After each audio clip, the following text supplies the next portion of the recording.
लड्डू वाले पर चिराग पासवान जी का है, जीतन राम मांझी जी हैं, सम्राट चौधरी जी हैं, ये हम इनके घर भेजना चाहते हैं। संदेश ये देना चाहते हैं कि आप ये हनुमान जी का इनके लिए प्रसाद है, तो ये हम ये कहकर इनको भेजना चाहते हैं कि आप कैसे नेता हैं कि अपने समाज, आपका समाज डूब रहा है और आप मलाई मारने के लिए, मलाई खाने के लिए आप पार्टी के साथ डटे हुए हैं।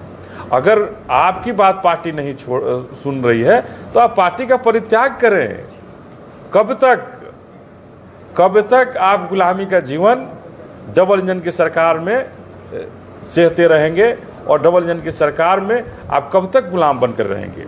ये गुलामी की जंजीर है जो आपको इसके खिलाफ बोलने नहीं दे रही है। तो हम लड्डू भेज करके आपको बाध्य करना चाह रहे हैं कि आप अपने समाज को समझें, समाज के प्रति जागृत हों। हम बाबा साहब को मानने वाले लोग हैं, हम माननीय काशीराम साहब को मानने वाले लोग हैं, तो हम ये संदेश उन्हें देना चाहते हैं कि लड्डू खाइए लेकिन अपने समाज को याद कीजिए, और समाज के लिए अगर आपको अपनी कुर्सी की कुर्बानी देनी पड़े तो उस कुर्बानी को दे करके अपने समाज के लिए जागृत होइए। हनुमान को कहाँ का लड्डू आप भिजवा रहे हैं? इन हनुमान को हम हनुमान मंदिर से, पटना के प्रसिद्ध हनुमान मंदिर से लड्डू मंगाए हैं और वही हनुमान मंदिर के लड्डू मंगा करके चढ़वाए हैं उनके लिए पंडित जी से।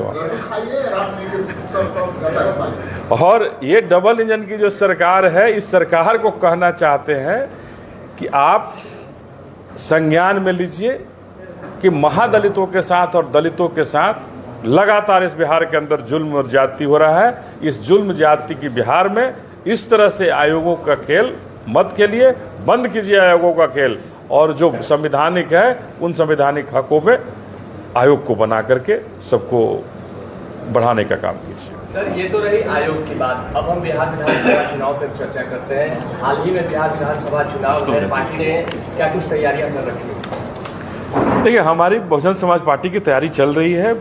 हम बूथ स्तर पे अपने लोगों को तैयार कर रहे हैं और ज़मीन पर गांव-गांव घूम करके हमारे वोटर, हमारी जो लोग हैं वो जागृत करने का काम कर रहे हैं। कितने सीटों पर चुनाव? पूरे 243 सीट पर हम चुनाव लड़ने की तैयारी कर रहे हैं और लड़ेंगे 243 सीट पर। तो बाबा साहब ने जो संविधान में अधिकार दिया, जो हक दिया, जिसके अधिकार से आप मंत्री बन गए साहब, और मंत्री बन करके आप अपने समाज को डूबते हुए देखते रहेंगे, तो भाई बाबा साहब तो ऐसा नहीं कहे थे। अपने समाज को आगे लाने के लिए हर वो काम को करने के लिए उन्होंने कहा है। तो आप कौन सी इस डबल इंजन की सरकार में मलाई खाने के लिए आप बैठ गए हैं, और केवल मलाई खाएंगे तो कैसे हमारी पिछड़ों, अति पिछड़ों, दलितों का कल्याण कब होगा और कैसे होगा? दलितों पर लगातार इस बिहार के अंदर जुल्म हो रहे हैं, ज्यादती हो रहे हैं। ऐसे स्थिति में ये जो आयोग को बंद किया गया है, दलितों की बात हम अक्सर जाते हैं, अभी गोपालगंज भी गए थे, कुछ दिन पहले औरंगाबाद भी गए, कैमूर भी गए, जहां दलितों पर इस बिहार के अंदर सबसे ज़्यादा जुल्म हो रही है, और न थाने में उनकी बात सुनी जा रही है, न एसपी उनकी बातों को सुन रहे हैं। तो एक दलित आयोग ही रहता था, महादलित आयोग होता था, जहां पर जाकर के लोग अपनी बात कहते थे और महादलित आयोग उस पर कुछ संज्ञान लेता था।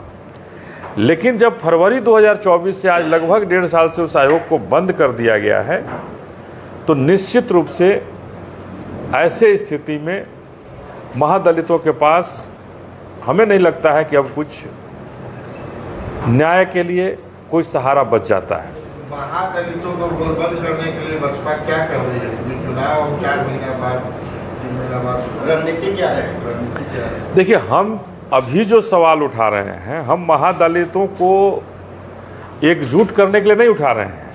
हम अपने हक और अधिकार की लड़ाई की बात कर रहे हैं कि जब भारत में कहीं सवर्ण आयोग नहीं था, तो बिहार में सवर्ण आयोग क्यों बनाया गया और किनकी अनुशंसा से बना?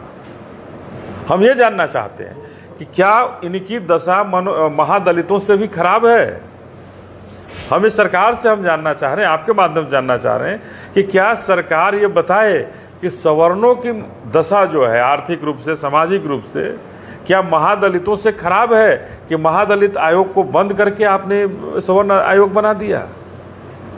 हमारा सवाल यह है, हम किसी को गोलबंद अभी नहीं कर रहे हैं, हम वोट की राजनीति करने नहीं बैठे हैं। दलित आयोग भंग है, उसको लेकर गुस्सा है कि सवर्ण आयोग बनाए जाने को लेकर मेरा देखिए, हमारा ये है कि आखिर सवर्ण आयोग बनाया गया तो किसकी अनुशंसा हुई? हमको देश राज्य जानना चाहता, हम एक बिहार के नागरिक है, जानना चाहते हैं। लेकिन जब महादलित आयोग को के 100 पर, दलितों के 100 पर, हम तो कहेंगे भंग है तो खत्म हो गया, उसके लाश है, उसके लाश पर सवर्णों को बैठाना, ये कहाँ की न्याय है और कौन सी न्याय सरकार की है? अनुसूचित जनजाति के तो अभी स्वदेश कुमार बनाए गए हैं। तो अनुसूचित जनजाति की संख्या बिहार में कितनी है? जैसे आयोग तो फिर अनुसूचित जाति आयोग से क्या दुश्मनी थी? अति पिछड़ा आयोग से कौन सी दुश्मनी है सरकार को? क्यों ऐसा क्यों हुआ कि जब आप जाति से बनाए तो भंग करने की जरूरत अगर आपको उस समय पड़ी, 1.5 साल से आप भंग रखे हुए हैं, तो केवल सवर्ण आयोग की याद आती है, अनुसूचित जनजाति आयोग याद आती है, जिनकी संख्या यहाँ बहुत कम है। अल्पसंख्यक आयोग को निश्चित रूप से आपने बनाया, लेकिन उस अल्पसंख्यक आयोग में भी आपने हिंदुओं को डाल दिया है। यह भी सवाल है कि अल्पसंख्यक आयोग में फिर हिंदुओं को आपने क्यों डाला? भाई आखिर जैन को ही डाला तो हमारा ये है। आपको क्या लगता है, नीतीश कुमार दलित और आदिवासियों के विरोधी हैं, दुश्मन हैं, उन्होंने आयोग भंग किया? देखिए, बिहार की सरकार, हम तो यही कह रहे हैं कि नीतीश कुमार जी, नीतीश चचा जी हमारे नहीं चला रहे हैं और उनके आड़ में कोई और चला रहा है सरकार। कौन चला रहे हैं? ये तो अदृश्य शक्ति है कोई ऐसी जो सरकार चला रही है। तो सम्राट चौधरी भी बैकवर्ड है, नीतीश कुमार भी बैकवर्ड है, तो फिर किन पर आपका इशारा है, कौन चला? देखिए, वहाँ जो सरकारें जो चला रही हैं, अगर कोई बैकवर्ड चला रहा होता, कोई दलित चला रहा होता, तो निश्चित रूप से ऐसे फैसला नहीं होते। निश्चित रूप से ऐसे लोग चला रहे हैं जो दलितों के विरोधी लोग हैं, जो पिछड़ों के विरोधी हैं, अति पिछड़ों के विरोधी हैं, और इन्हीं के विरोधी सरकार चला रहे हैं। जो सरकार में जो आज़ादी के पहले जिस तरह से जुल्म ज्यादती दलितों पर, पिछड़ों पर किया गया, वही जुल्म और ज्यादती आज की सरकार कहीं ना कहीं कराना चाह रही है और कर रही है। क्या इसका हिसाब